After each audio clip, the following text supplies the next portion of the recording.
Good morning, members. It's 8:30. We have a quorum. I call to order the meeting of the panel on environmental affairs. The first agenda item is information papers issued since the last meeting. The Secretariat has issued 2 information papers, the details of which are set out in the agenda. The second agenda item is items for discussion at the next meeting. The Secretary is coming inside the conference room. Perhaps he can note this as well. The administration will provide in due course the agenda items to be discussed for the next regular meeting. After confirmation, I will instruct the clerk to issue a notice for the next meeting as well as the relevant agenda. So we have no proposed agenda items to be discussed at the next meeting for now. Agenda item number 3, proposed subsidiary legislation in relation to regulated hydrogen and its related matters under the Gas Safety Ordinance.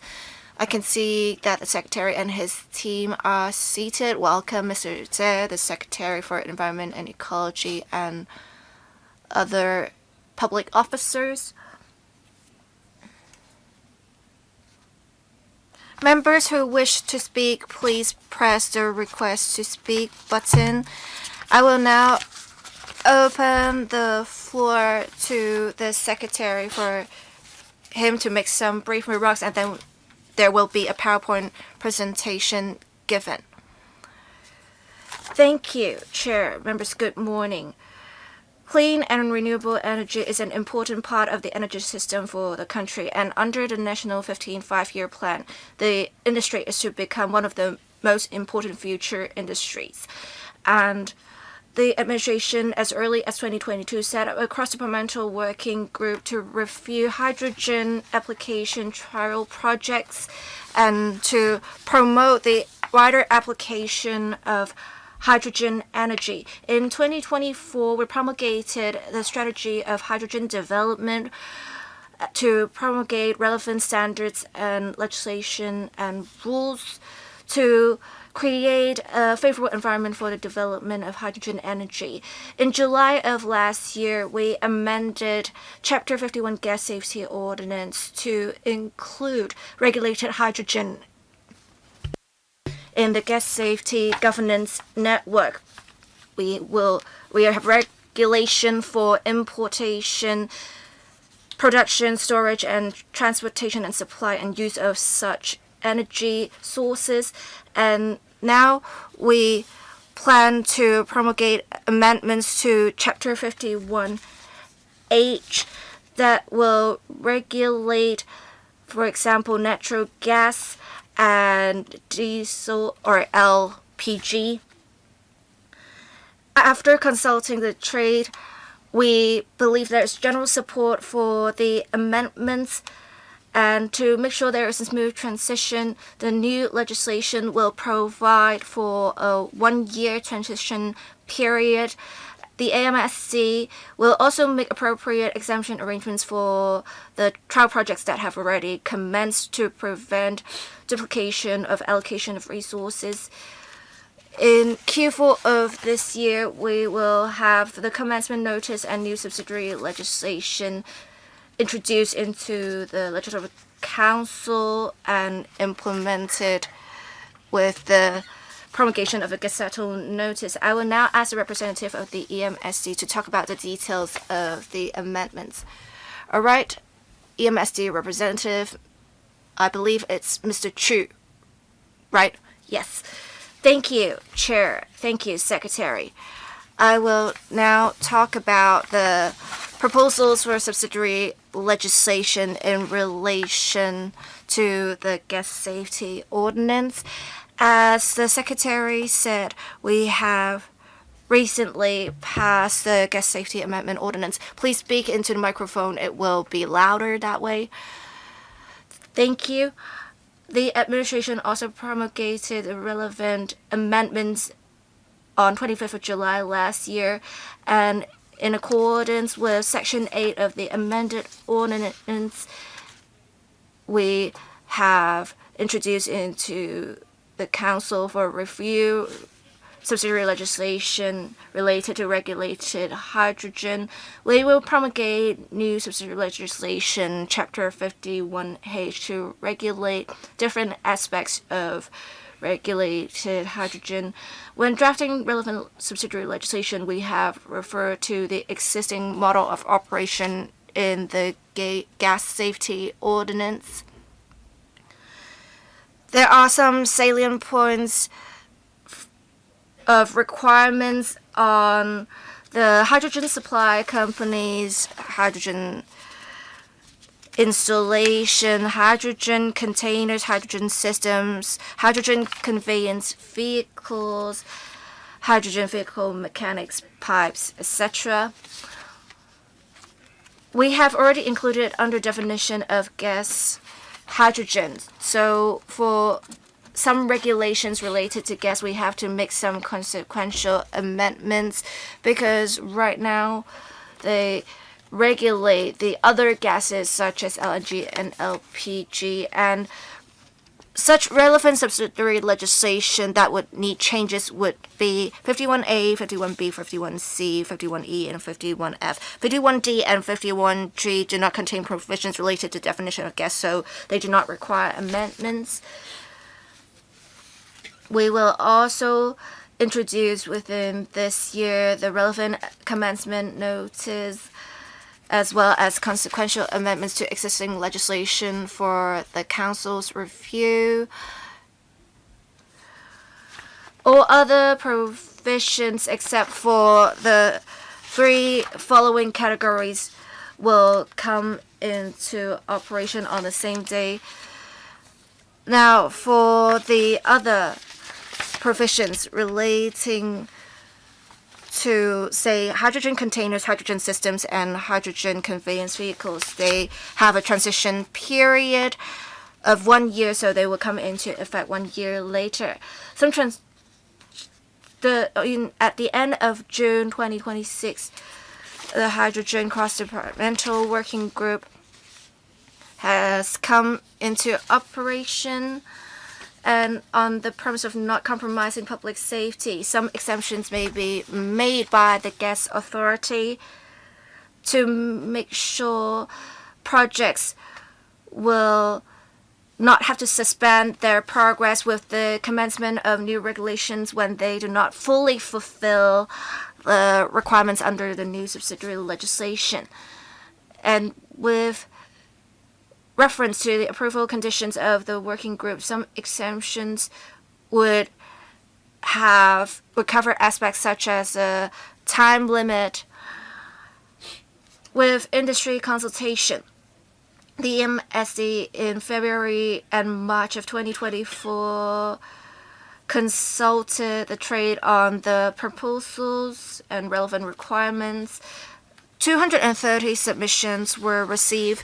There was general support for the proposals, believing the legislative framework to be appropriate and create a foundation for promoting or providing an important foundation for promoting hydrogen development. As for the way forward, we have been working with the DOJ to draft relevant regulations. In Q4 of this year, we will table the relevant regulations before the Legislative Council for vetting. We will also promulgate relevant technical guidelines and code of practice and transitional arrangements so that the trade can be prepared. Thank you. That's it from me. Thank you, Mr. Chu. This is an item related to legislative proposals. We have 6 members who have pressed the request to speak button: Mr. Lam Wai Kong, Mr. Yu Pat Lam, Captain Luther Lam, Dr. Simon Lee, Ms. Carmen Khan, and Mr. Chen Siu Hong. As per usual practice, I'll assign a 4-minute time limit. Mr. Lam Wai Kong. Thank you, Chair. I'm very glad that the Environment and Ecology Bureau is introducing relevant proposals. The trade has been paying close attention to the situation. I have some questions. I want to ask about registration of hydrogen conveyance vehicle mechanics, and they will be required to register in future.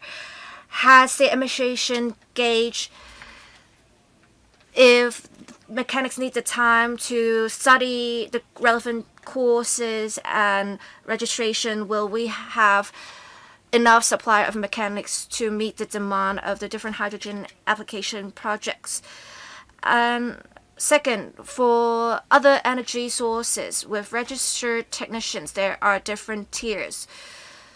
Say, for those who have only taken basic training, they can only do basic maintenance. Will we have the same tiered system for hydrogen vehicle mechanics? Now, for the workshops, is it going to be more difficult? Are there going to be more stringent requirements for registration?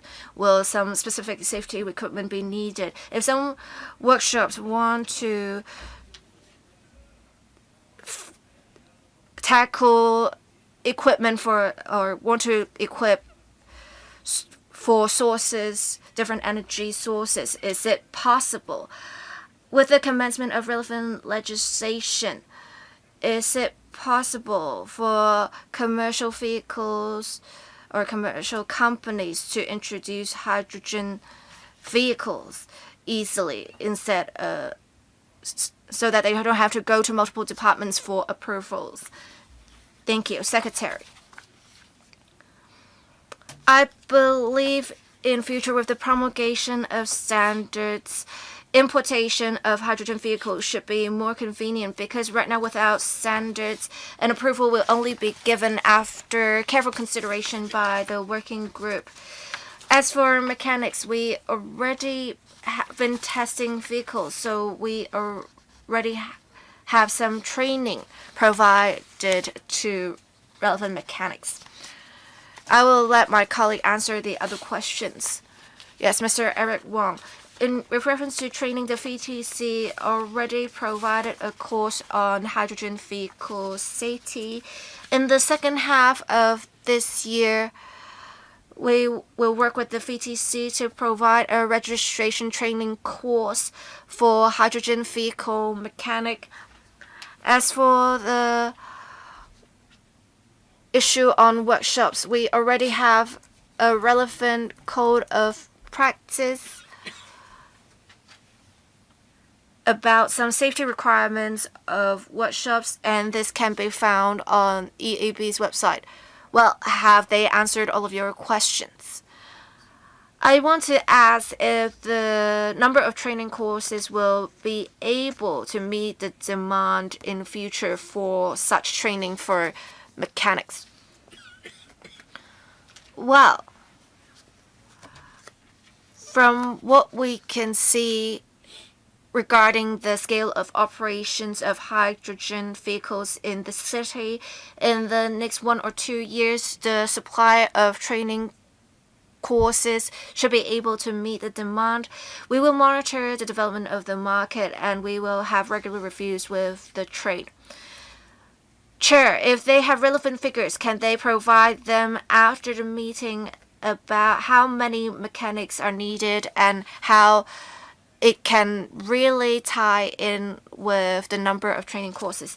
Well, actually, on Wednesday, we had a first reading about the bill on the name change of Employees Retraining Board, and the LWB conducting a study on manpower demand.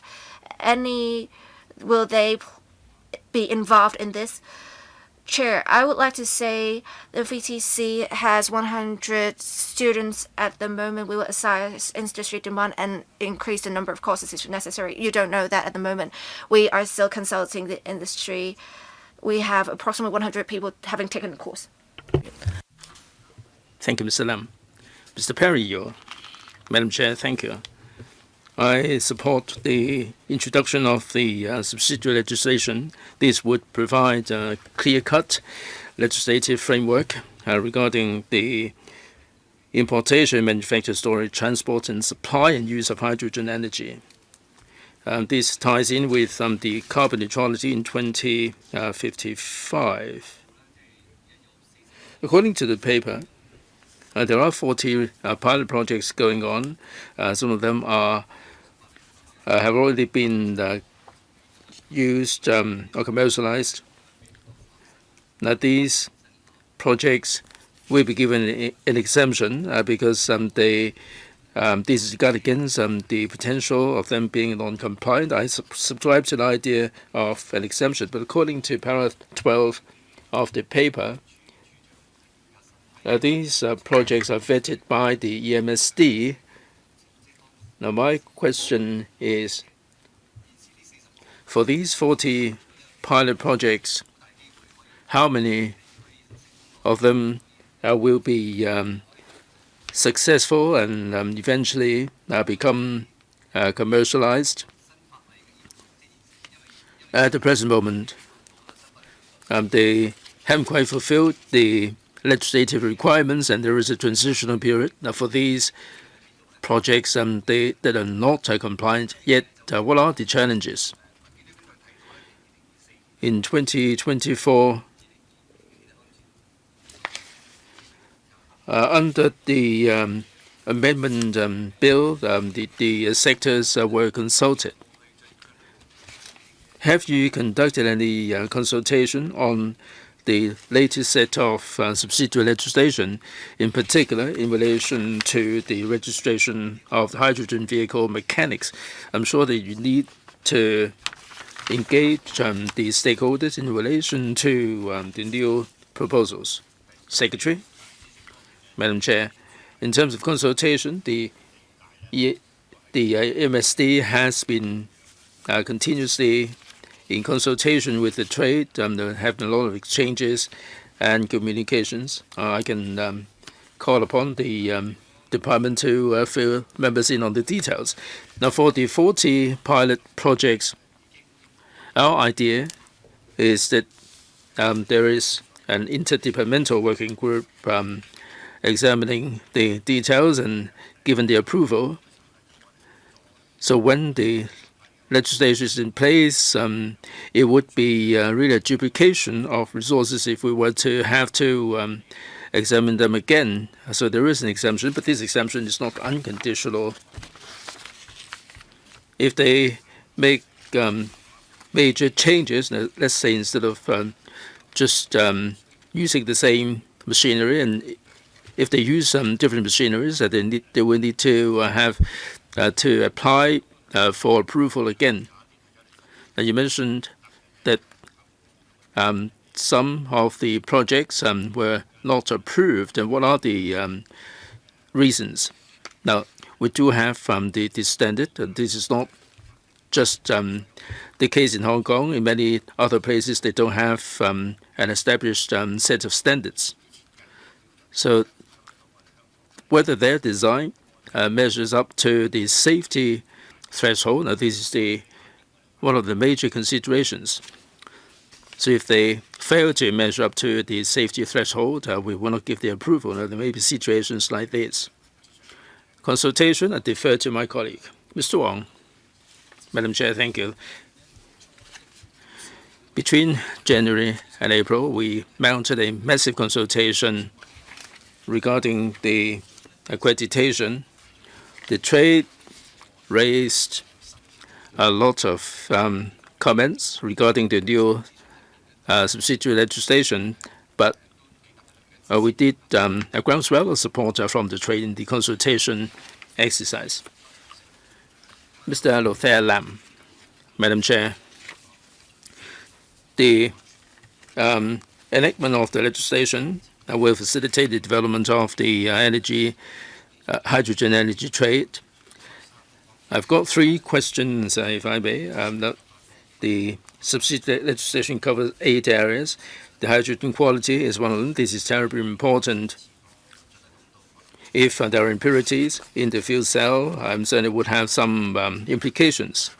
We understand that the administration has also set up the Green Corridor in collaboration with the General Administration of Customs of the PRC. This will facilitate the customs clearance. Does the administration have any plan with the increasing adoption of hydrogen energy, facilitate the development of testing and accreditation system in Hong Kong? Also, the construction and use of the hydrogen installation will need approval of the EMSD. Now, for those who are involved in this, we need to have the mechanics and also the conveyance vehicles. Do they also need registration? Now, for LPG, you have the storage and also the tank that have to be registered. But what about the hydrogen energy? Third, having regard to the mainland experience, there is a platform set up in Hong Kong. They're using AI and big data to gather together the data like the refilling station, the quantity of production. This will facilitate the monitoring of safety and also facilitate the development of hydrogen energy. The government is intending to set up similar data portal to gather together all the information. Now, I would support this myself, but do you have any timetable going forward? How are you going to take this forward to tie in with the development of hydrogen energy in Hong Kong? Secretary, thanks very much, Mr. Lam. A couple of points there. These are significant issues. We are working with the state administration for market regulation to accredit the quality. If they claim that this is low carbon hydrogen or green hydrogen, how do I work out that this is the case? Now, we do have a very stringent set of standards and accreditation system. So the testing is also an important element here. I defer to the EMSD regarding the details and the way forward. Mr. Wong, thank you. 3 questions. The first one is about testing in Hong Kong. We do have organizations that will set up their presence in Hong Kong to test the quality of the hydrogen. Second, about the construction and use and repair. We would have regard to the Gas Safety Ordinance. We do have a list of the qualified personnel, and we will be rolling out a similar list. Third, about the data portal. At the present moment, the hydrogen conveyance vehicles and hydrogen installations, we are formulating the safety data list, and this will be posted on the portal. Towards the end of this year and early next year, we are going to be having the data bank, which will become available. Would this be open? Well, this is Mr. Wong. This is about the safety data. The EMSD uses the information to vet the safety. So the trade will not be having any access. No. Secretary, well, we will not open up the data because this will involve individual companies. But for the consolidated stats, we will make them available to the public. Next, Dr. Simon Lee. Madam Chair, thank you. I am fully in support of the subsidiary legislation. I can see that the administration has been taking this forward in an orderly and progressive manner. I was chairman of the Bills Committee on gas safety.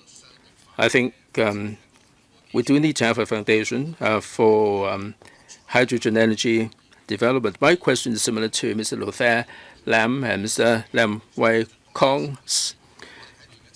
I'd like to follow up on this. According to the paper, there is a transitional arrangement And there is no specific mention of the transitional arrangement for the qualification of the mechanics. There is a requirement for the registration of the mechanics, and this will come into effect 1 year after the commencement.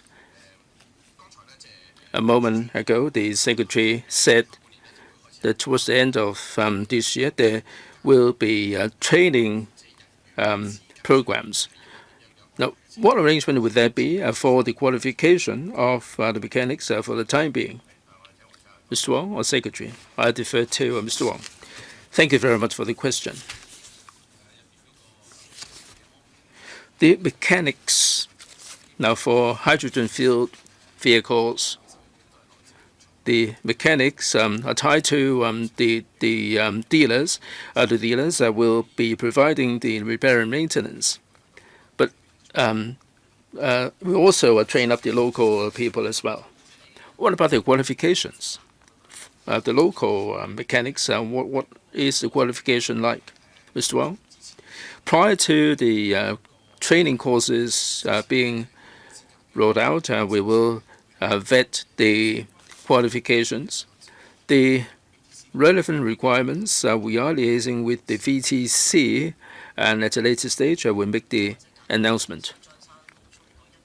Well, Mr. Zhou mentioned the 100. Are they qualified? Are they up to scratch? Secretary? Now, during the exemption period, we do need to have these qualified people, but the law doesn't mention any penalty for that exemption period, but we will continue with the training and accreditation. The vehicle suppliers do have their own mechanics themselves, and they will be in operation, but we will have the legislation in place. So there is a bit of time to catch up. Ms. Carbon Khan, Madam Chair, in 2025, the amendment to the Gas Safety Ordinance hasn't quite come into effect. Now, they're not coming into operation in tandem with CAP 51H. There are 40 hydrogen energy pilot projects. They have been given the in-principle approval. And when the law comes into effect, there is an exemption. You call this transitional arrangement. Does it mean that for the 40 pilot projects, they will all be exempted, or are you going to be examining them to make sure that public safety will not be compromised? Second, as other members said, the 51H will cover the quality, the registration, the storage, and the mechanics. All these elements will be covered. There are 10 aspects involved in each and every one of them. And you said that you would have regard to the existing legislation and the regulation thereof. Now, for hydrogen energy, in terms of the hazard, would you consider that as well? We haven't quite seen the subsidiary legislation. In terms of the penalty and the other elements, are you going to be differentiated treatment? Third, there are 3 areas upon commencement of the legislation and the regulation. They will come into effect 1 year after the commencement, like registration of the mechanics, the hydrogen supply companies, and also the identification requirement for hydrogen containers. Now, if there is no regulation on the identification requirement for hydrogen containers, how can you make sure that they are safe? And that's point number 1. Are we saying that there is no identification, or is it the case that they have been identified? It's just that you don't have to follow the law for the time being. Also, there is an exemption for the registration of hydrogen supply companies. Are these companies in existence? Thank you, Secretary. Well, for the specific details, I will ask an EMSC representative to answer or to provide them. We have a cross-departmental working group to assess the application projects. The working group, as said earlier, would refer to different studies when considering whether to approve certain projects and the setting out of relevant requirements. We already have some projects in Hong Kong testing different applications, hydrogen filling stations, use of hydrogen vehicles, etc. We already have some requirements for safety maintenance. They are quite effective, but they are not statutory requirements just yet. They are just administrative conditions imposed by the expert group. We are now introducing new legislation that are essentially the standards we researched and thought should be made statutory. And relevant personnel, although they may know about these, they would need to take some time to take the training course, which is why we want to have the transitional arrangement so that during the exemption period they can obtain relevant qualifications. There is no problem with the safety and requirements at the moment, please rest assured. We already have many operations that are in compliance with such requirements right now. Yes, Mr. Wong, you have something to add?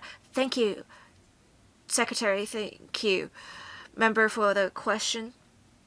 We will make sure to scrutinize beforehand public safety aspects before we approve the relevant projects under the cross-departmental working group, which is why it is safe to provide some exemptions. With the safety risk of hydrogen, it is comparable to that for LNG, LPG, which is why we are amending relevant legislation to further regulate regulated hydrogen. For hydrogen containers, they do have some labels being a dangerous good. In future, we will, on top of the existing label, have a label for regulated hydrogen. A relevant company is already doing such arrangement. Well, if it is the case, why do you need to exempt the registration requirement? I actually have some reservations about the requirement. I hope the administration will reconsider. Well, the problem is we have people who haven't taken the courses yet. We need to give them some time. No, I'm referring to the hydrogen supply companies, the registration of such. As such companies already exist, why do you need to exempt their registration requirement? Well, but they do need some time to obtain registration. With the commencement of legislation, without a transition period, how can they obtain registration right away? Well, with the 40-odd companies, are they registered in Hong Kong? Well, even if they are registered or incorporated in Hong Kong, there is a different registration needed for hydrogen supply companies to supply hydrogen. I emphasize that I still have reservations about exemptions for the registration requirement of hydrogen supply company. I think with the 40 projects they are approved in succession, do we really need to give them a year to obtain registration? Perhaps I should take some time to explain the process with the regulation of the pilot projects. If the companies are required to obtain registration before they can pilot the hydrogen applications, it will be a very slow process because we have to make sure the laws are in place first. which is why before we set up the cross-departmental expert group so that they can refer to different studies and standards overseas or in the mainland to approve relevant projects for pilot in Hong Kong. And these pilot applications actually facilitated promulgation of relevant standards. I think whether there is legislation in place is not exactly relevant to safety because the group has referred to different studies when promulgating relevant safety requirements as well as labeling requirements.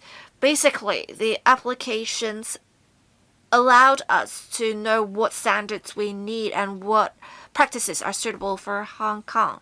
And we're now just making our requirements into laws. But the problem is, for the companies that do not have relevant registration at the moment, the same for mechanics, we need some time for them to do such administrative work, declarations, registrations, taking relevant courses to obtain the registrations and qualifications, which is why we have a transitional arrangement for this purpose. And the time frame is actually similar to that we have right now under the expert group. And in future, the specific provisions will exempt the projects that have already the approval of the expert group because we don't need the process to be repeated, essentially. Well, so what's the point of approving the projects in July 2025? We already have a year of transitional period for the trade then. Perhaps they can provide a written reply. Or maybe you can speak for the second round. Perhaps I'll do that. Thank you, Chair. Mr. Chen Su-hong, thank you, Chair. I thank the administration for giving a briefing to us beforehand on the relevant proposals. Last year, we already passed a bill relating to regulated hydrogen, and now we're following up on that to set out the implementation details. I have been looking forward to this. Members have asked questions about regulation of the companies. I actually agree with the Secretary on this. The cross-departmental working group operates on the premise of there being no specific legislation at the moment. They wanted to get some basic information and then we can have dedicated legislation. It's just like what we have for low altitude economy and drones. They did some sandbox pilots first, even with existing applications in the mainland. When they are trials in Hong Kong, we need to test them out first because we want them to make sure to fit the local circumstances because there may be some differences. I have some questions. First, on the registration of hydrogen supply or hydrogen companies, they already supply some hydrogen that is not used for fuel. In future, the hydrogen supply companies, if they supply regulated hydrogen used as fuel, do they need a specific registration? I want to ask if there are specific differences with hydrogen used as fuel. If you need them to obtain an additional registration when they already comply with the safety requirements for the general registration, I think it's unnecessary. With the exemptions, we have other members ask about the transitional arrangements. I agree with the approach taken by the Secretary. Without the exemption arrangement, the 40 projects that are already considered to be compliant with relevant requirements would require to re-register. They already recognize the safety performance of relevant projects, basically, even without relevant legislation. But I want to ask about paragraph 12, the transitional arrangement. I'm not sure if there's some sort of error here. We have basically some exemptions set to only apply to 2 scenarios according to paragraph 13. Then in that case, why did you say in paragraph 2 under paragraph 7, 3, 4, 5, and 6 for the different applications? For example, for hydrogen pipes, you should already provide an exemption for the 40-odd projects. Yes, Secretary. Well, these are very specific questions. I will perhaps ask the EMSC representative to answer the relevant questions. Thank you, member. Thank you, Secretary. For the company, if it is not providing regulated hydrogen, there are different standards than those for those supplying regulated hydrogen. There are more stringent requirements for those providing regulated hydrogen because we have some requirements for emergency response. For example, this is to ensure safety of hydrogen operations downstream. So there is a separate registration for this purpose. As for exemptions, we already have hydrogen filling stations in the city. We have scrutinized relevant applications, and the applications are already piloted. There is no need for additional approvals for construction and operations of such applications with pipes because they are already included in the approvals for hydrogen filling stations, so we did not spell it out specifically. Well, in that case, you do not need the pilot points under paragraph 12 then, because basically what is said in paragraph 13 is a catch-all. You have to fulfill the requirements of the director of the EMSC. I think there may be some sort of confusion with the presentation of paragraph 12. Perhaps you can refute this. I agree with Mr. Chen Siu-hong. An exemption is not just applicable to the specific points highlighted, but we want to provide a non-exhaustive list to see what are included. Thank you. Mr. Aaron Bach. Thank you, Chair. I absolutely support the proposals because hydrogen can definitely help us achieve the target of achieving carbon neutrality by 2050. It can also help reduce operational costs. I have 3 questions. I want to first ask about paragraph 7. So for hydrogen quality, there are some standards governing the quality of hydrogen, but there may be some differences in the standards. Will we do what we have for railways, the new railway standards specifically, to specifically spell out what the requirements are and allow the trade to find out more on their own? And second, for hydrogen installations, before people would have to go to different departments, fire services department, building department, transport department, the EMSC, etc. Is it possible for us to provide a one-stop approval process so that we can have different departments give their approval simultaneously? Third, Will the proposals be helpful for us for use of hydrogen vehicles in tunnels? Thank you. Secretary. I defer to the MSD for the details. And let me say this first.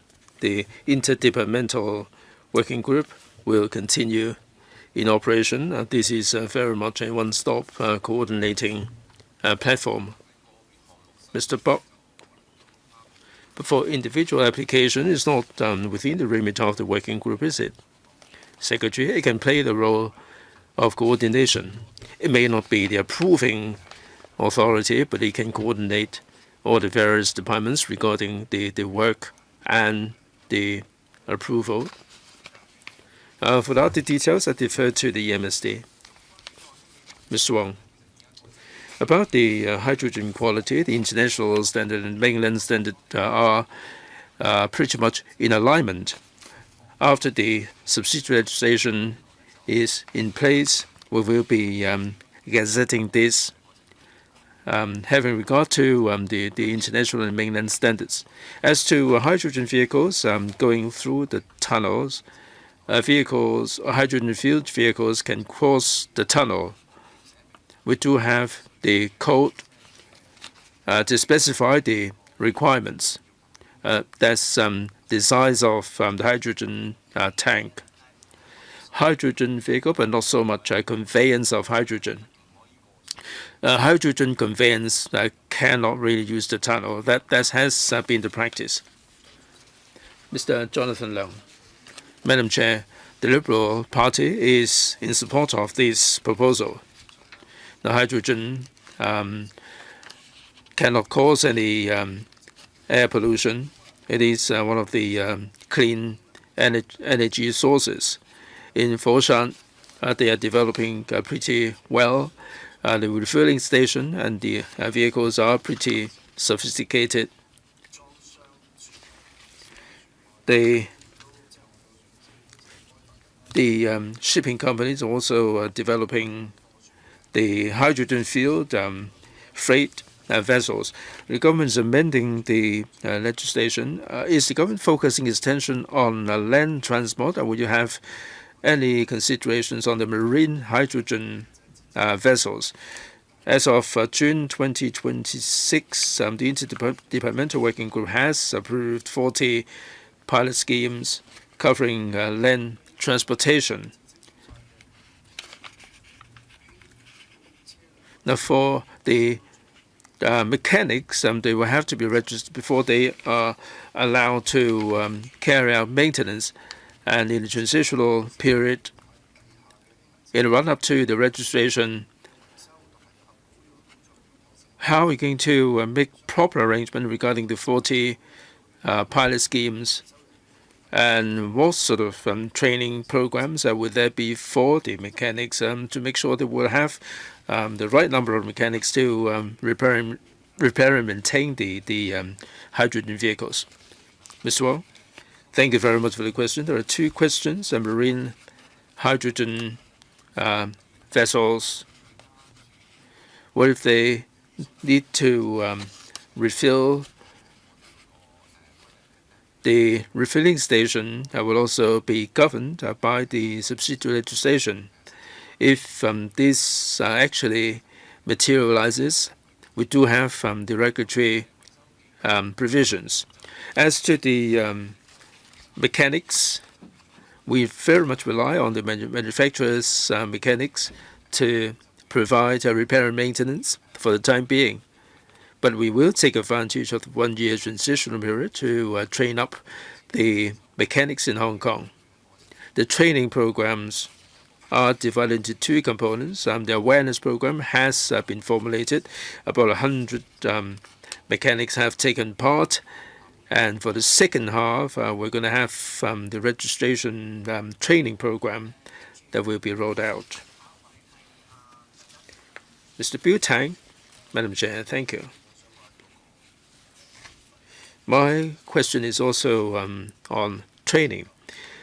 Would 1-year transitional period be quite enough for those who have never carried out any hydrogen vehicle maintenance. They don't have any particular experience. But for those who have a bit of experience, would there be any relaxation on the requirements? Are you going to be that you must have the list of mechanics, and we do have the trade unions?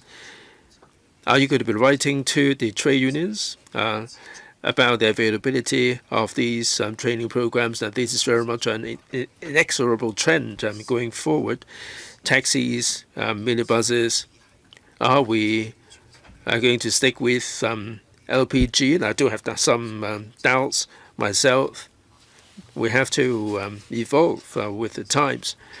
Now, will you allow a longer transitional period, in particular for those who have experience in the field? Are you going to be writing to them, informing them of the courses? And will you be offering any subsidies or incentives for the mechanic trainees? Now, whether it's 1 year or 2 years, how many qualified mechanics will become available to tie in with the development there? Secretary. Right, Madam Chair, I defer to the MSD regarding the mechanics. 1 year would be really quite enough, in particular those who are experienced. And this is not a terribly complicated training program. It's just more in the way of practice. 1 year would be quite sufficient. Mr. Wong or Mr. Zhang? Mr. Wong. Madam Chair, thank you. Well, for the mechanics, LPG taxis, we have a few hundred registered mechanics. They're dealing with gas. They must be really well up in gas. They have to learn about the hazard of hydrogen. That's why we are rolling out these training program. We hope that for the existing LPG vehicle mechanics will take advantage of these training program and equip themselves with the hydrogen knowledge. Like the Secretary said, 1 year would be sufficient. We will maintain close contact with the trade. Now, when the VTC program becomes available, we will certainly give them prior notice. Mr. Andrew Lam. Madam Chair, during the last term, we did make some recommendation regarding a scenario that that's about the Land Rock Tunnel. There will be a new one. This will replace the old one, meaning that there will be decommissioned for daily traffic. Now, one of the ideas was that there is a lack of charging facilities. Now, we are charging facilities is one of them.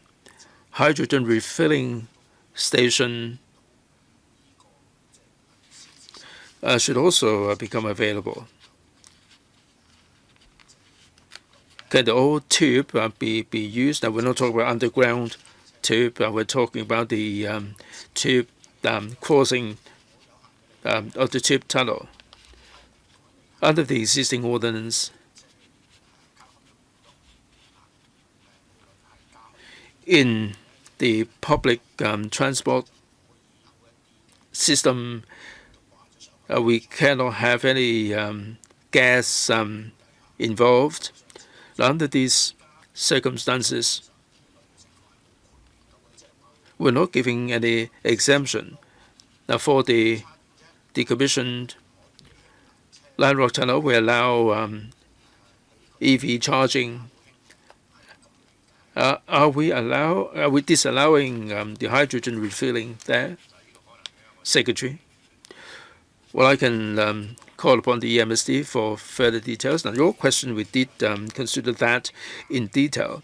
Now, for hydrogen refilling facilities, they shouldn't be in confined space because of safety consideration. For the Land Rock Tunnel hydrogen refilling, I don't think it is a possibility. EMSD. Thank you, Secretary. Thank you, Madam Chair. The Secretary has got a very important point there. Now, with hydrogen, we are concerned about confined space. Now, we must have a risk assessment first to identify all possible potential risks. Now, for hydrogen refilling in confined space, we must have sufficient ventilation system, but it would present considerable challenges. Ms. Elizabeth Quat. Madam Chair, thank you. I, like other members, am in support of the subsidiary legislation. Now, with all the regulatory framework in place, it certainly would be conducive to the development of hydrogen energy in Hong Kong. Now, Hong Kong is a place which is highly regulated in terms of facilities. Now, with these legislation would certainly be good. Now, what we are concerned about, though, is a couple of things. Where are we going to get the hydrogen from? And also the pricing of hydrogen energy. Can it be viable commercially? If it's too expensive, it may be a non-starter. So we've been discussing how we can keep the price structure down. Like, for example, we can introduce the green energy from the mainland as technology is ripping ahead. We do have the renewable energy produced energy, hydrogen energy. We also have the liquid transportation, which can keep down the costs. These remain a possible prospect. I know that the MSD is looking into this. So going forward, how likely is it that green energy can be introduced to Hong Kong from the mainland? Right, sources of supply, Secretary. Thank you very much, Ms. Kwok, for the question and the comments. You've got a point there with hydrogen. If we're going to be scaling up the adoption, the pricing remains a determinant factor. The EMSD, indeed, has been looking into different ways to keep down the costs. Now, hydrogen is expensive, mainly because the conveyance is expensive. Hydrogen is very light. You need to have really a lot of transport trips, and we are considering whether we can pipe the hydrogen from one place to another, or we might have the liquefied hydrogen, which can significantly reduce the transportation costs or the conveyance costs. I defer to the MSD for the details. Thank you, Secretary, and thank you, Madam Chair. In the short term, liquefied hydrogen will indeed reduce the costs of conveyance. Now, this takes up a considerable proportion of the entire costs. One truck of liquefied hydrogen will mean a much reduced cost, and we can halve the transportation cost as well.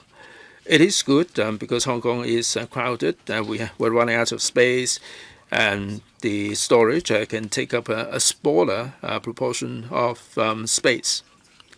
Ms. Quat, Madam Chair, I've been to Shantou for a site visit. I can see that they're also developing the production of hydrogen by wind power. And I think Hong Kong can take advantage of the platform to supply hydrogen to Hong Kong. We can also use hydrogen in a broader way. Perhaps we might wish to liaise with Shantou to really facilitate the development of hydrogen there. All right, I hope the administration notes the views of the Deputy Chairman. The members who wanted to speak for the first round have all spoken. We are almost at the end of the designated time for discussion of this item. We will now have 2 members speak for the second round. I'll assign a 2-minute time limit. Will be succinct. Ms. Carmen Khan, thank you, Chair. I just want to follow up on the subsidiary legislation. Will you only be regulating the owners or operators as well for hydrogen-related equipment? Secretary, I will ask Mr. Wong to answer the relevant questions. We will be regulating owners.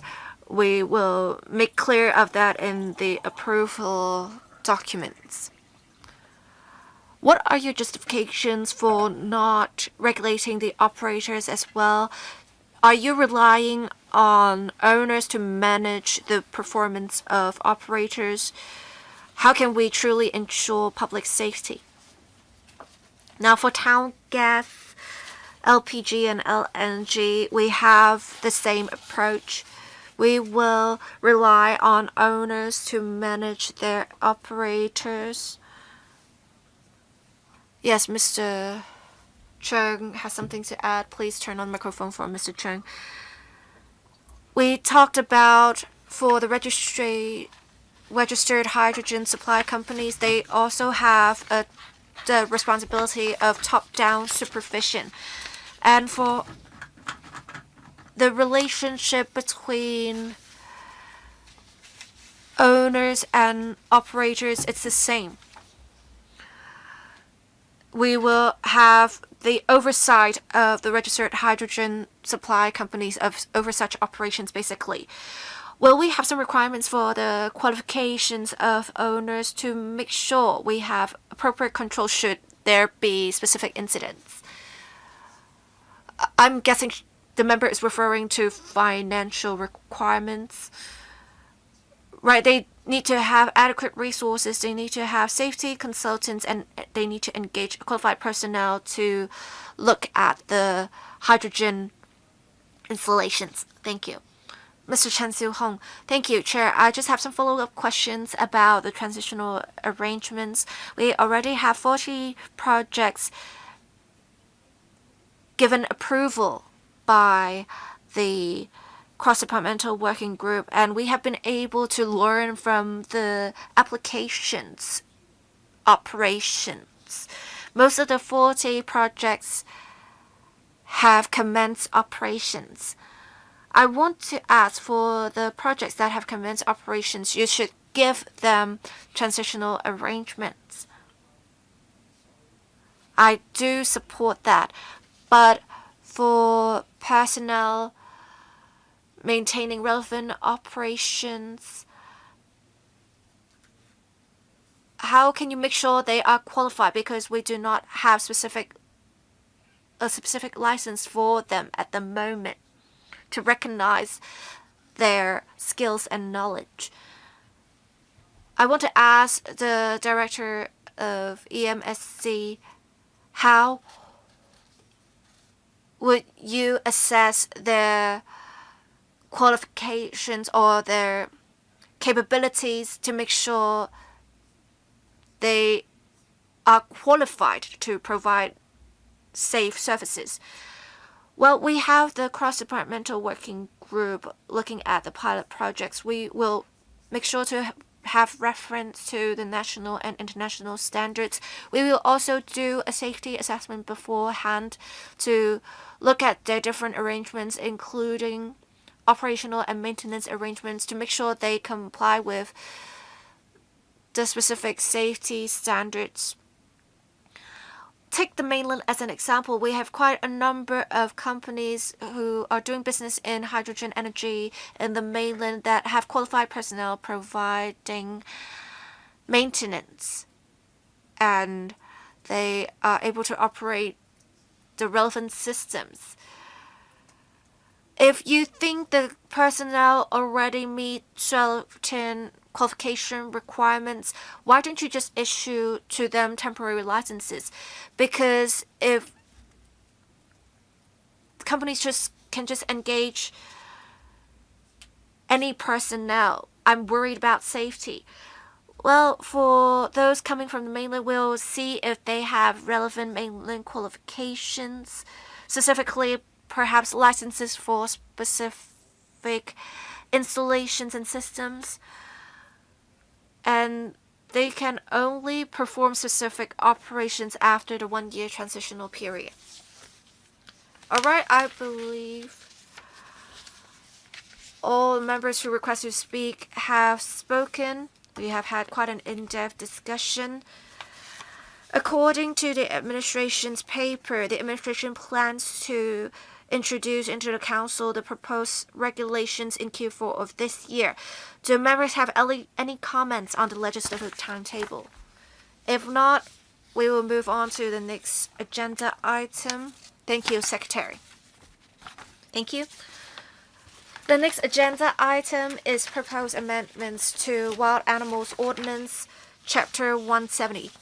I will now invite representatives from the administration to come inside the conference room. Members who wish to speak, please press the request to speak button. I will now wait for the representatives from the administration to be seated for discussion of this item. I will invite them to give an introduction and a PowerPoint presentation following that. Thank you.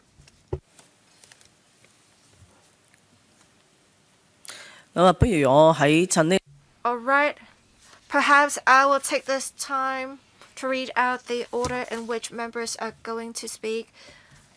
Mr. Jonathan Leung, Mr. Chen Siu-hong, Mr. Andrew Lam, Mr. Tan Ka-piu, Mr. Yu Pat Leung, and Ms. Elizabeth Kwok, the Deputy Chairman. Welcome, Undersecretary and the team. Undersecretary, when you're ready, you may give your opening remarks. Thank you, Chair. Good morning, Chair and members. I am here today with my team to brief members on the proposed amendments to the Wild Animals Protection Ordinance to better protect cetaceans. In July of 2023, a non-resident whale was sighted in Hong Kong waters. The AFCD and experts were continuously monitoring the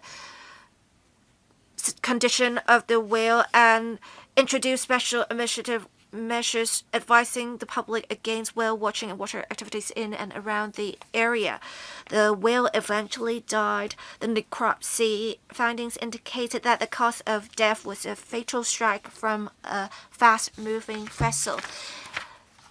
The incident demonstrates that there is a need for enhanced legislative measures to protect cetaceans, as the presence of cetaceans often attracts significant public attention.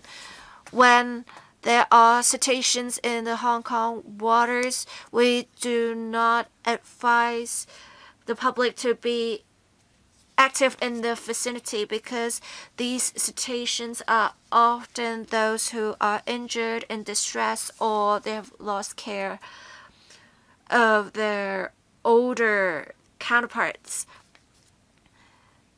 There may also be hindrance of rescue operations when necessary. After the 2023 incident, the government enhanced its work in promulgation of response plans and reviewing legislation, as well as having exchanges with specific experts. The proposed amendments will grant new powers to the director of the AFCD so that when cetaceans need assistance or rescue, designation of specific areas of Hong Kong waters is possible as temporary marine restricted areas to protect the cetaceans, and the director of AFCD may also make certain instructions and designate prohibited areas to prohibit individuals or vessels from being in the area. We also have the code of conduct for dolphin watching at the moment. We want to make it confer legal status on the code so that the relevant requirements become part of the law so that we can better protect cetaceans and help with enforcement in future. I will now ask the AFCD representative to brief members on the paper with a PowerPoint presentation. Is it Dr. Chu who will give the PowerPoint presentation? No, Ms. Louise Lee. Thank you, Chair members. I would like to brief members on the amendments to Chapter 170, the Wild Animals Protection Ordinance. Can you please speak into the microphone so that your speech is clear to members? Sure. The amendments are to enhance protection for cetaceans and to offer new powers to the FCD so that they can flexibly and quickly address certain instances, as well as to confer legal status on the existing code of conduct for dolphin watching. In 2023, a non-resident whale was sighted in Hong Kong waters. Many members of the public and tourists went to watch the whale. Eventually, the whale died, and the necropsy findings indicated that the cause of death was a fatal strike from a fast-moving vessel. And we have two categories of cetaceans that are often sighted in Hong Kong because it is close to the Pearl River estuary. One is Chinese white dolphins, and other is porpoises. Now, whales are, of course, marine animals, but they often have to surface to breathe with their lungs. And they also do some social activities in shallower waters. They may be stranded with certain circumstances, so people should not be whale watching at all. We already have some cross-departmental administrative measures to prevent the public from whale watching, but these are administrative measures, as said. To flexibly and swiftly handle incidents in Hong Kong involving cetaceans, we propose to amend the relevant ordinance to grant new powers to the director of the AFCD to designate certain areas as restricted areas. And for specific circumstances, there may be three paths taken. One, we will have some authorized personnel issuing temporary instructions regarding the management and activity of the restricted areas. Second, for the vessel speeds, fishing activities, or leisure activities, these are non-essential marine activities. Some restrictions may be imposed. Third, should there be emergencies where we have to rescue the cetacean, we will restrict personnel or vessels from entering the area for us to carry out rescue operations.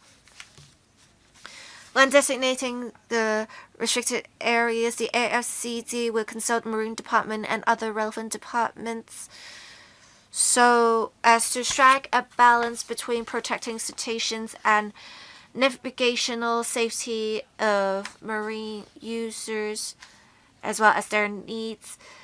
Some non-resident whales, they will just leave the waters of Hong Kong. Unless they are stranded, then we will need to work with vets to deal with the situation. When designating restricted areas, we'll consider the species of the cetacean, what they're doing, their speed, their health. In the past 10 years, there were 5 cases that required intervention.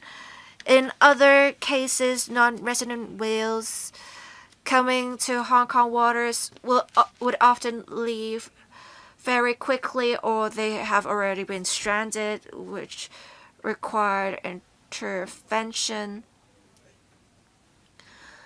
but we can see that such cases are rare. We do not expect to cause much of an impact with these measures. We also don't want to affect not essential emergency purposes. So we will allow coordination with specific departments to coordinate safety arrangements. We will also adopt an expedited approach to announce the destination of the restricted areas and relevant arrangements. We'll publish a notice on the department's website that will outline the boundaries of restricted area restrictions or prohibitions and applicable exemptions. The FASCD will monitor the movements of the cetacean and consider different factors such as navigational safety with the destination of such areas and relevant arrangements. We will disseminate information through the AFCD notices as well as through social media and Marine Department. In terms of enforcement, the maximum penalty is a fine of level 5 or $50,000. Now, this is in line with similar fines for entry into restricted areas. The AFCD and the relevant officers can enforce the law. They can stop, board, and detain vessels. We would urge the vessels to leave the TMRA. If they fail to do so, there will be further enforcement action.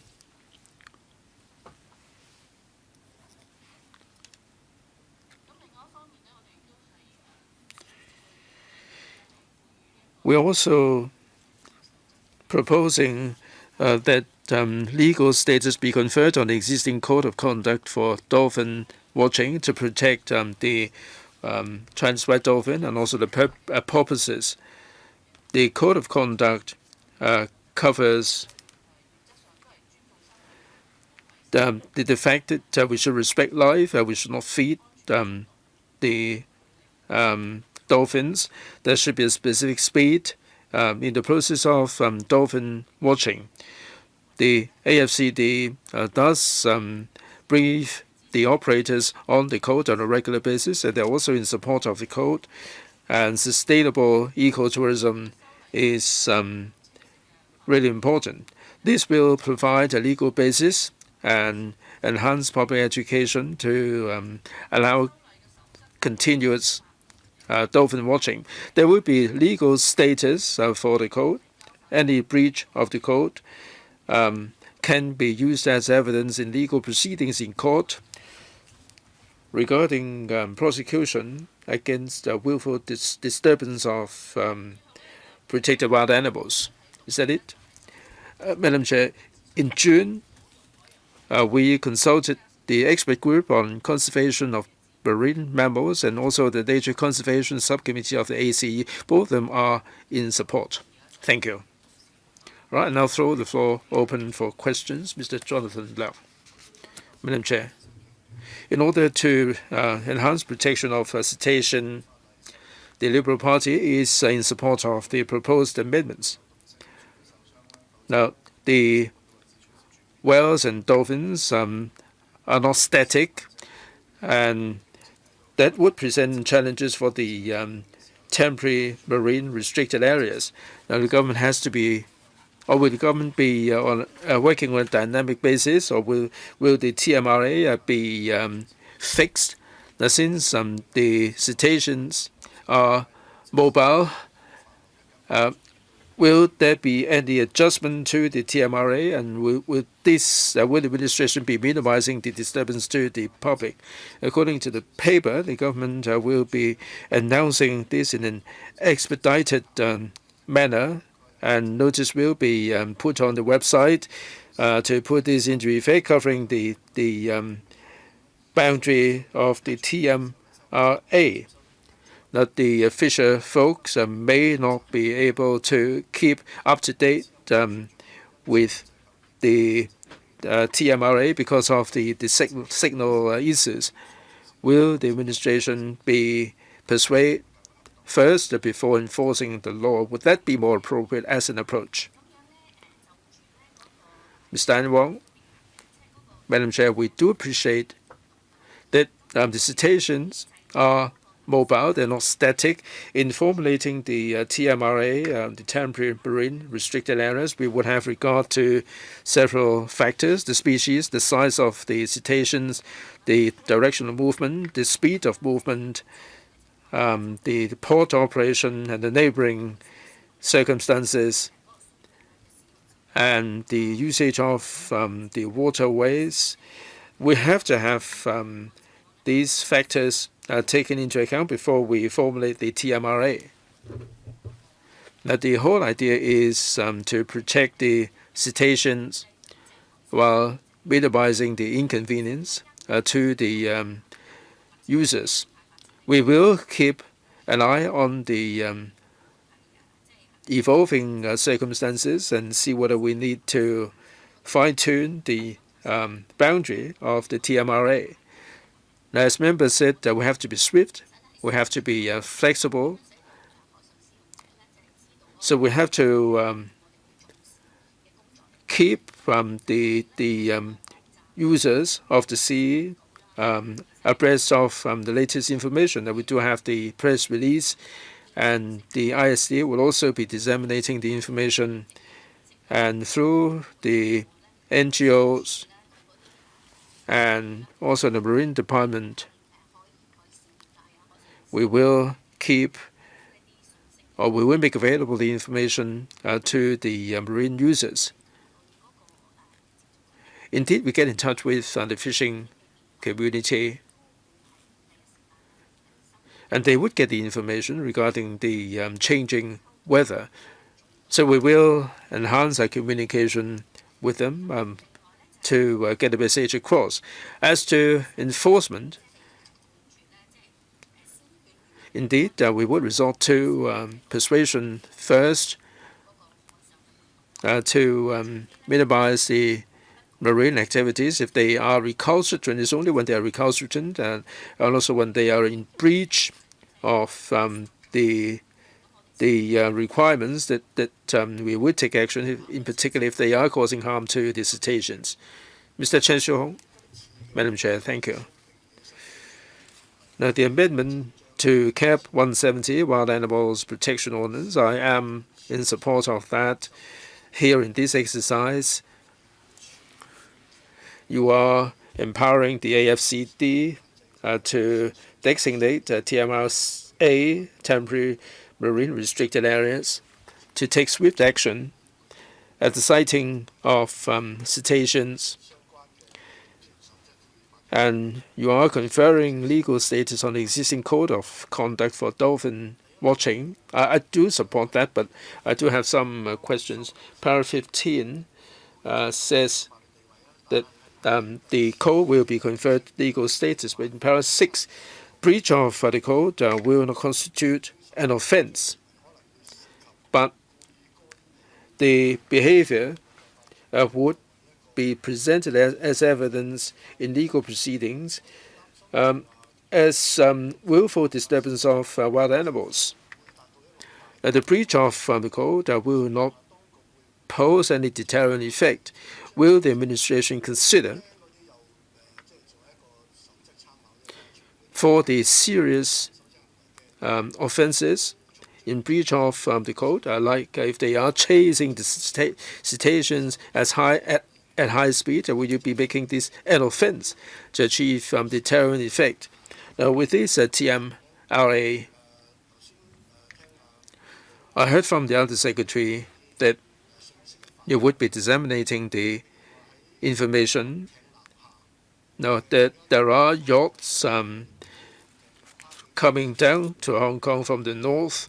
We are formulating all the relevant measures. Now, for these mainland yachts coming to Hong Kong, if you designated some TMRA, how can you make available the information to them in a swift manner regarding the designation, so they will not be caught by the law?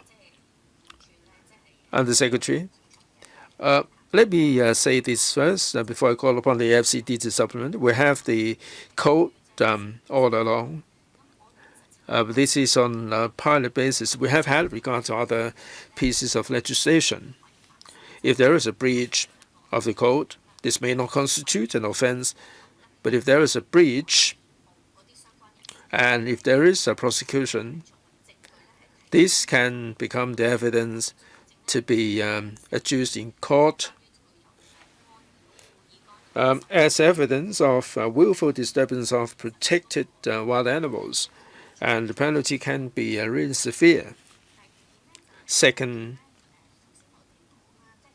we said a moment ago that we're liaising with the Marine Department and other departments to make sure that the marine users can get the message. Now, yacht coming down from the north, this is something new, and they may not be really familiar with Hong Kong waters. But together with the Marine Department and the TLB, we will work in collaboration to make sure that the message can be disseminated to these people in a particular way.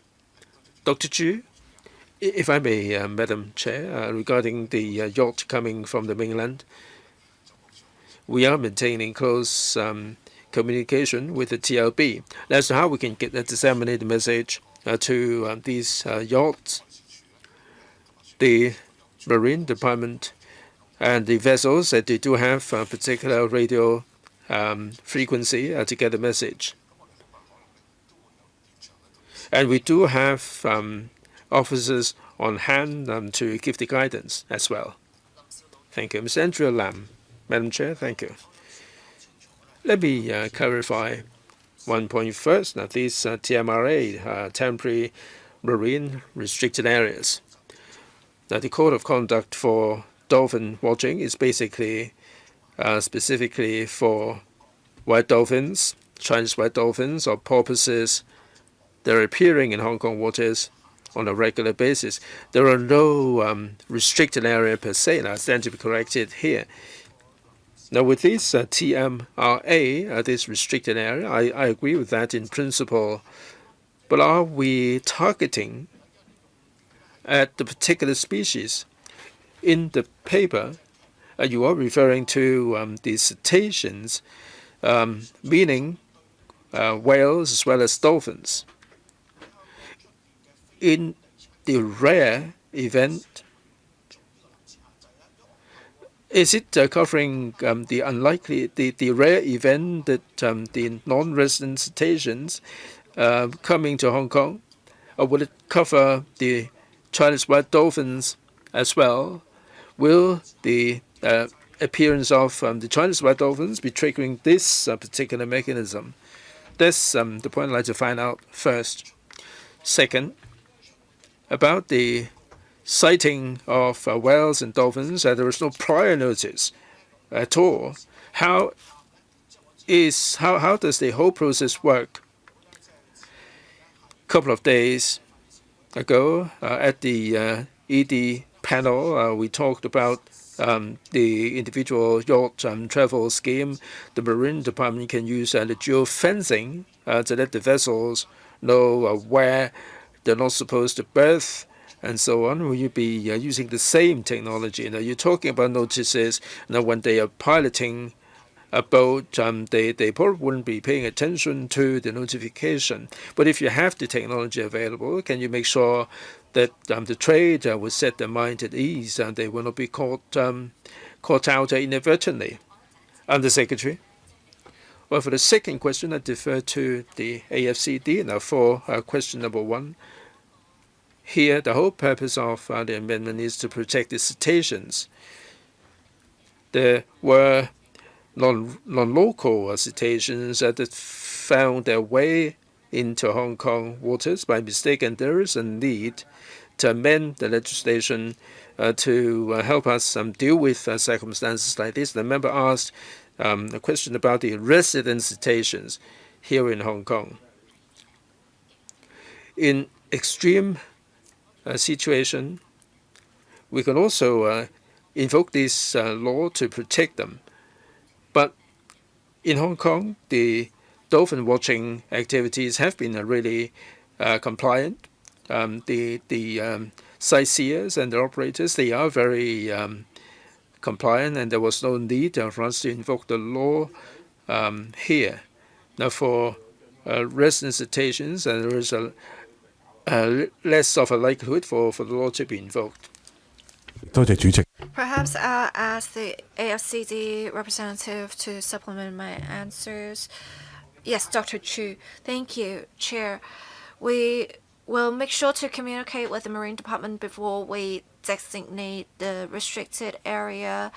We'll see if we can work with the Marine Department to make use of the digital channel mentioned by the member. But we also want to think about whether we should use electric hoarding. But that would require vessel positioning system. Not all vessels are equipped with that. As said earlier, we will coordinate with the Marine Department, and we believe it is also important to make sure we provide on-site management. Thank you. Mr. Tankapu, thank you, Chair. I very much support the proposals. Before, we had people wanting to see cetaceans in the natural environment. That is understandable, but as some members said, marine creatures are highly mobile. I therefore have some questions about your operations. If someone takes a photo and lodges a report, you can act on it quickly, perhaps with the location provided by the individual, but it is just the individual's version of events. Will you require certain images as proof? Or if we also need to make sure there is government personnel there. So say if a public officer, say a marine police officer, saw this, is there some sort of mechanism that they can notify the AFCD of this? How will the mechanism be triggered specifically? Undersecretary, I will let Dr. Chu answer this question. Thank you. Thank you, Chair. We do want to have quick response in relation to these instances when we see reports on social media or citizens have made reports to us. We will deploy personnel very quickly to see what is happening on site, and we can designate temporary restricted areas right away. We believe we can do so very quickly. We also have coordination and communication with other government departments, including the Marine Department, Marine Police. So if their personnel or personnel from other departments see such instances, they will notify us of such. Before these legislative proposals, we actually already have a 3-tiered mechanism for emergency response. Thank you. Mr. Tankapu, well, I actually have in my mind perhaps LCSD personnel managing beaches or lifeguards would be able to see these instances. Perhaps you should make sure you have some sort of communication mechanism with them. And when I think about it, even if you act quickly, by the time you get there, you probably cannot catch people doing such. So if you can't witness people performing such activities, what can you do then? Dr. Chu, when we have received reports, we wouldn't stop when we did not witness anything. We will make sure to have patrols, surveillance. We even make use of drones. And we actually had the assistance of government flying service at one point for this purpose. We want to catch the sighting of cetaceans to designate the temporary restricted areas. Thank you, Chair. I think I understand how difficult it is because the waters are fast. I just want to know how we can make sure once receiving report we can be on site and witness such activities. Can we make use of some other tools if we can't do that? How many cases in the past have we been able to enforce against such activities? Mr. Jim Chu. We do not have such figures on hand, but we do have some figures from the past few years on how many reports we've received from citizens. We also had some sightings where the whales appeared for a moment and then they disappeared.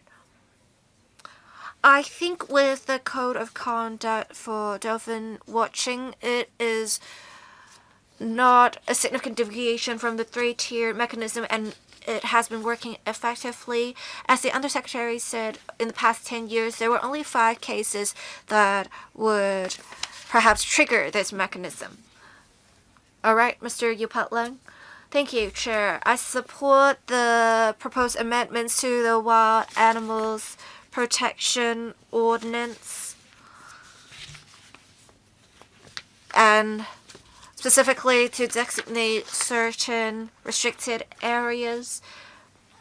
As Mr. Tankapu said, it is important that in implementation, say from people making reports to you to all the way to enforcement, is effective. And according to the paper, powers will be granted to the director of the AFCD to make a quick response and work with other government departments on this.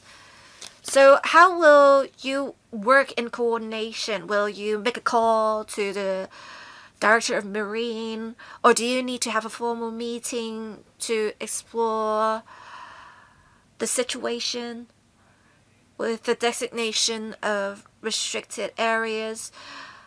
Now, with this, we also know whales are huge. We know the waters are fast. How big in size, roughly, would the restricted areas be? Can you give us a better idea? I also have some specific questions on tourism. We have some whale watching activity development around the Lantau Island, and ecotourism is now seeing rapid development in different places, and in fact, it may be an industry in certain places. We want to make sure to protect cetaceans for sustainable tourism, but in the past, I have known the whale watching service providers, the vessel owners have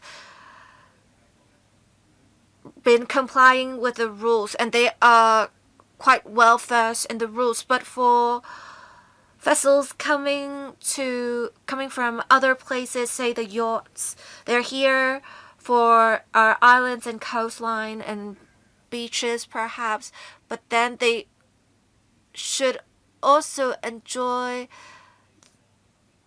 the whale watching if they can. How can we make sure these vessels personnel are well aware of the code?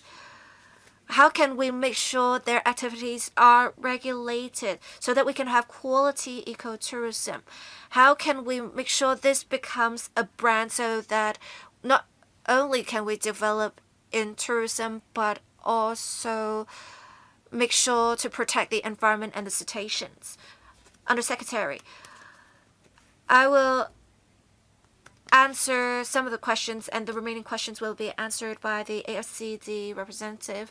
We do want to enhance awareness by holding certain activities for the public so that they have a better understanding of the importance of conservation. And we have seen before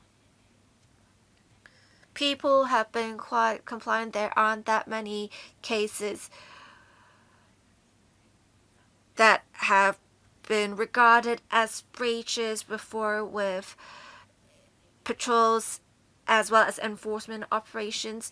We just want to make sure people, as much as practicable, will not cause an interference to the local cetacean groups. We do pay close attention to the effectiveness of the work of publicity and education. We make sure we want to do good work in such regard. I will now ask the ASCD representative to supplement my answers. Yes, Dr. Chu. We'll need to have regard to the complexity of the marine conditions where there are sightings of cetaceans. We do want to act quickly, but we do have some sort of coordination with Marine Department for the designation of restricted areas. We will consider different factors, whether the area is in a major fairway, whether it can affect people commute to schools, offices. We will communicate with the Marine Department swiftly to make a decision on designating restricted areas. There are different factors in consideration, including the sizes of whales, as well as where they are sighted, the area with the designation of the size of restricted areas. We will try to be careful and prudent to strike a balance. Thank you. Ms. Elizabeth Quat, Deputy Chairman. Thank you, Chair. The cetaceans are important and precious marine creatures. We should protect them, so I support the proposals. I think we are all thinking about how we can effectively enforce the relevant provisions, because we have a very short time frame to communicate with a lot of people. And apart from the vessels mentioned by the administration, we also have some private high-speed vessels going there as seen before. Do they have such communication devices? Will they be able to receive such information? If they don't have such devices, I'm actually quite concerned.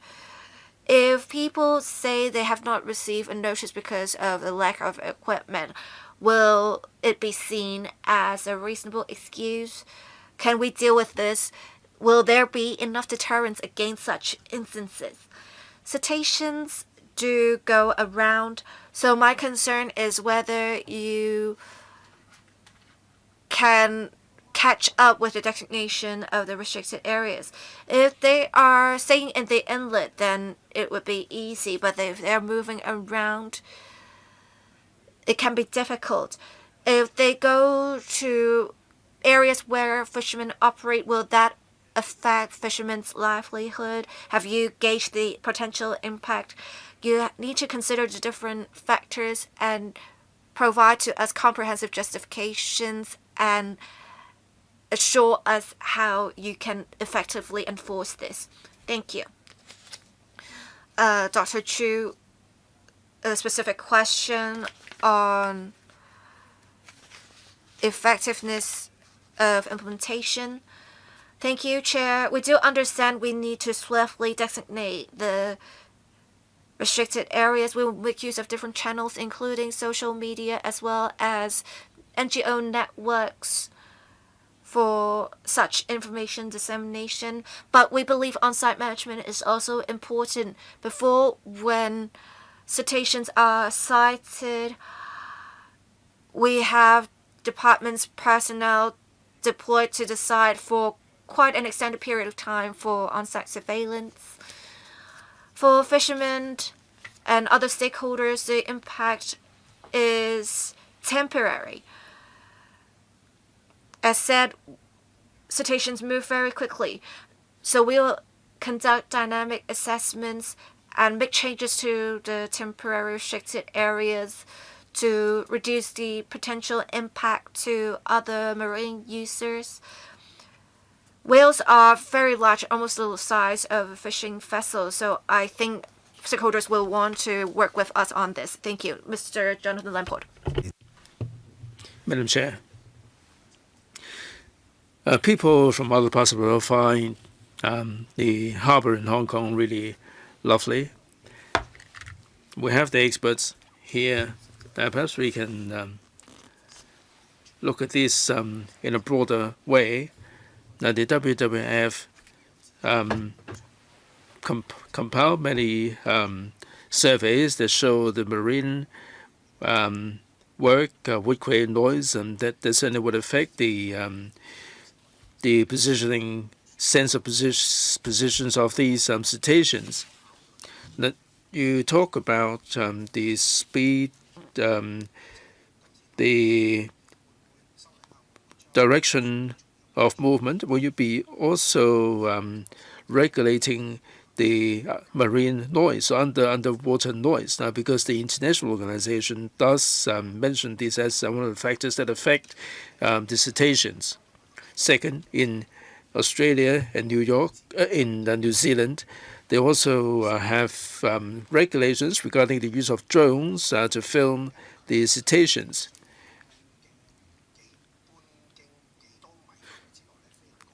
That they have a specific distance between the cetaceans and the drones. Now, if they are too close, the cetaceans may be really scared, and they'll be running. They'll be swimming away, and they might cause panic. Now, there is a piece of legislation regarding notification.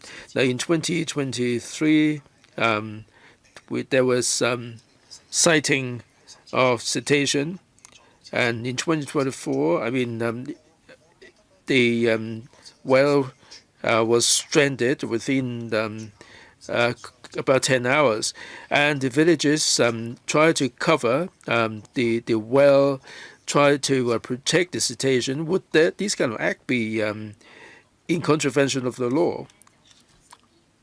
The Secretary. Madam Chair, I'll let my colleague respond to other questions. The member mentioned the underwater noise caused by the engine. We certainly relate this to the TLB for follow-up. For other questions, I defer to my colleagues. Dr. Chu, right, the 2023 sighting. At that time, the villages and the AFCD and Ocean Park worked together to protect the whales. That we did this under the guidance of the vets. If the villages are doing this, we do not encourage that at all, in particular in that case or other cases of cetacean being stranded. We need to have the judgment of the vets, and all the villagers need to do is to notify us for a regular response. Under the law, if this law is in place, would they be caught by the law inadvertently? Dr. G? Well, the law says that there are two things regarding this amendment. The first one is the designation of the restricted areas. The second is whether they are willfully disturbing the protected wild animals. Well, it all depends on the circumstances. It would be hard for me to generalize. Mr. Kenneth Flower. Madam Chair, we're all concerned about that. There was a whale 2 years ago that found its way into the cyclone waters, and many residents and many people went for a visit to watch the whale. Unfortunately, the whale was killed tragically. Now, there may be from time to time non-resident cetaceans coming to Hong Kong. We do need to have measures like the TMRA. Now, my question is, with regard to the enforcement of the TMRA, I'm sure that it is the Marine Department, the AFCD, that will be enforcing the law. If there are vessels that in breach of that, they're getting very close to the cetacean. Would the enforcement be coordinated by one department or what? Now, for the 2023 whale sighting, the whale passed away, and the marine police merely persuaded the vessels to go away without any enforcement. Now, with the amendment to the legislation, if the vessels do not comply with the instruction on site, would there be instantaneous prosecution to achieve the desired effect? Will the marine police be booking them on site? Dr. Chu?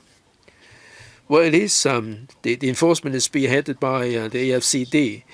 The marine police will assist us.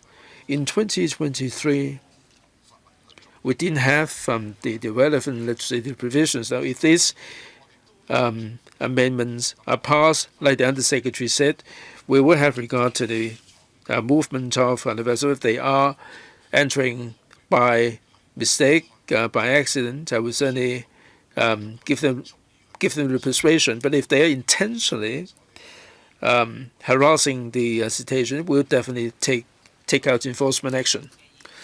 So much for the first round. With still a bit of time left, there are two members who would like to have a second go at the subject. Mr. Andrew Lam, 2 minutes, please. Madam Chair, I fully appreciate and indeed I agree with what the Undersecretary said. The dolphin watching activities are really compliant, in particular those that have been in operation all along. My focus is the temporary restricted areas. Are we talking about the non-local cetaceans? I mentioned the Chinese white dolphins.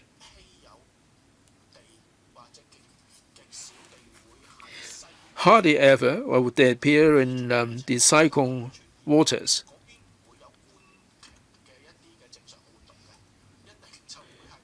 When they appear, the people will be really lured to the scene. That these people may not be aware of the rules. Now, I must emphasize that these temporary restricted areas will apply to all cetaceans, so much I agree. But when it comes to law enforcement, I don't think you should take it lightly, because many people may not be aware of the law.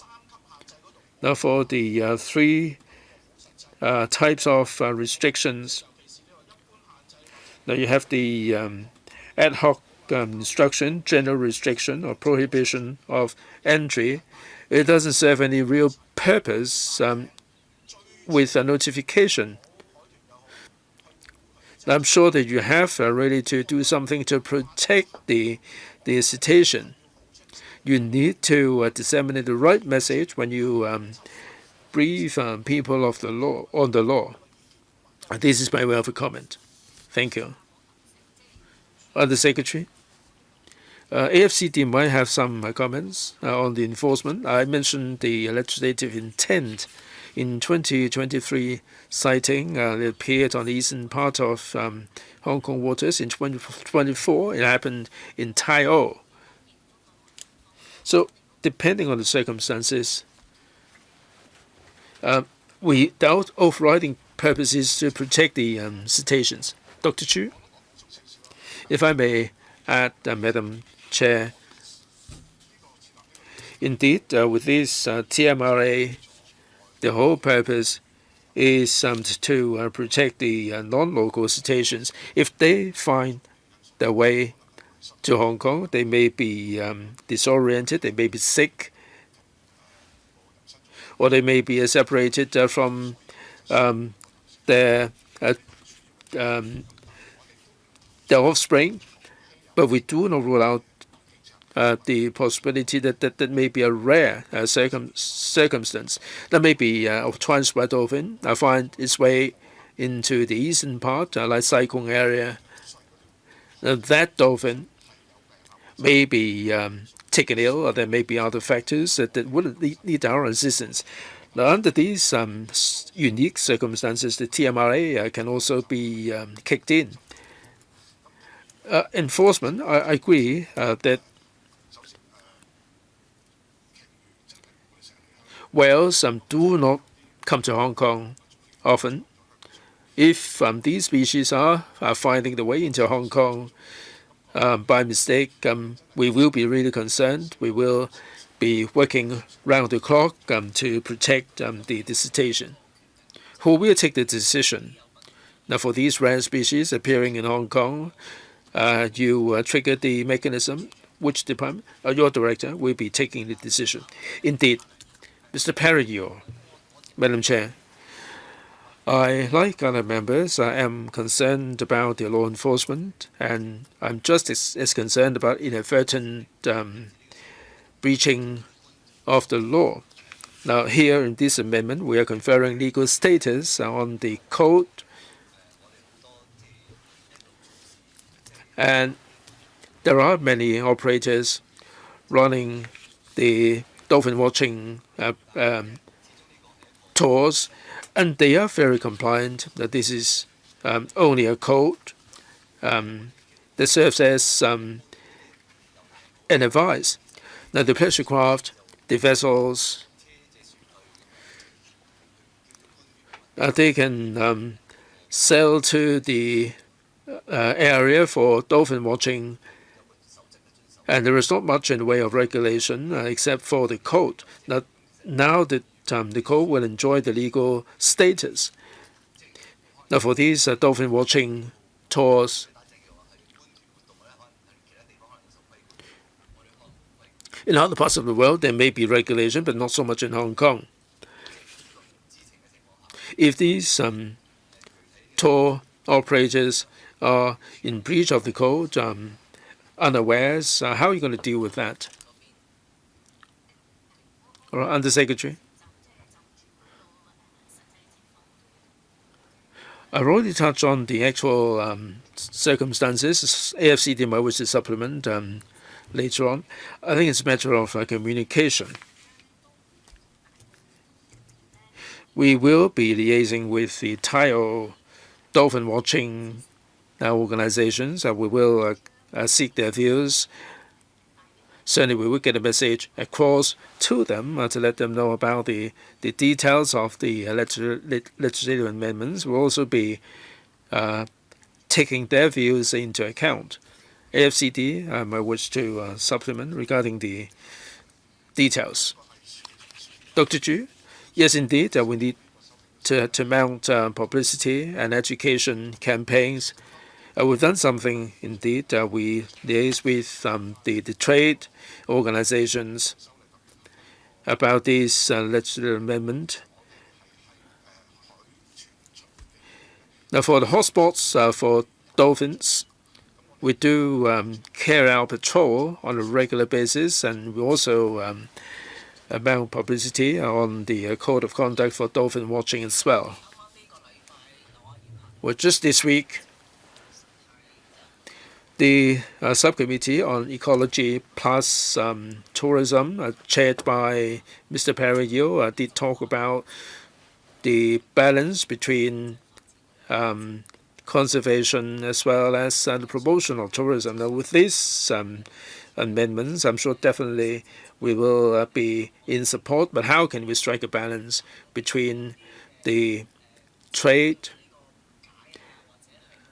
which might be caught inadvertently, and also this particular exercise, that there needs to be some publicity. Now, we have the geofencing available. I'm sure that you have to keep an eye on the situation. Now, prior to the law coming into effect, I'm sure that we need to have more communication with the stakeholders.